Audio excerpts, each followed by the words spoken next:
The Food and Drug Administration wants all U.S. blood centers to start screening for Zika, a major expansion intended to protect the nation's blood supply from the mosquito-borne virus. Friday's advisory means all U.S. states and territories will need to begin testing blood donations for Zika. Previously, the FDA had limited the requirement to Puerto Rico and to Florida counties. There is still much uncertainty regarding the nature and extent of Zika virus transmission, said Dr. Peter Marks, director of the FDA Biologic Products Center, in an agency release. At this time, the recommendation for testing the entire blood supply will help ensure that safe blood is available for all individuals who might need transfusion.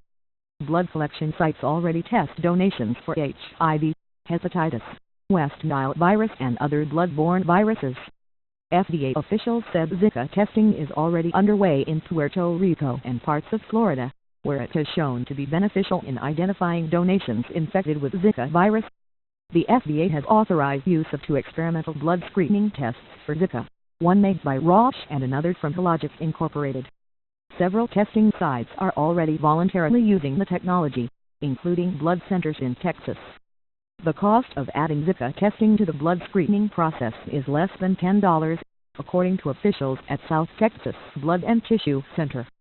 Since February, U.S. blood centers have been turning away people who have recently traveled to areas with Zika outbreaks, under a previous FDA directive. Zika is spread primarily by mosquito bites, as well as sex.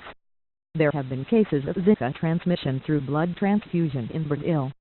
The FDA works with other federal agencies to set standards for screening, testing and handling blood donations. Last month, blood centers in Miami and Fort Lauderdale had to halt donations until they could begin screening each unit of blood. The order followed now confirmed reports of local Zika transmission in the Miami area, the first in the continental U.S. Puerto Rico suspended blood donations and imported blood products in March until the island began screening its blood. Friday's announcement follows recent pressure from members of Congress urging the FDA to expand Zika screening. We must implement widespread universal screening now to prevent any further contamination of the blood supply before it occurs and to preempt a widespread shortfall in the blood supply, stated Reds. Lloyd Doggett, D. Texas, Patrick Murphy, D. Flip, and a half-dozen other House members, in a letter to the FDA earlier this month. The Zika virus causes only a mild illness in most people, but scientists have confirmed that infection during pregnancy can lead to severe brain-related birth defects. The tropical mosquito that spreads Zika and other viruses is found in the southern U.S.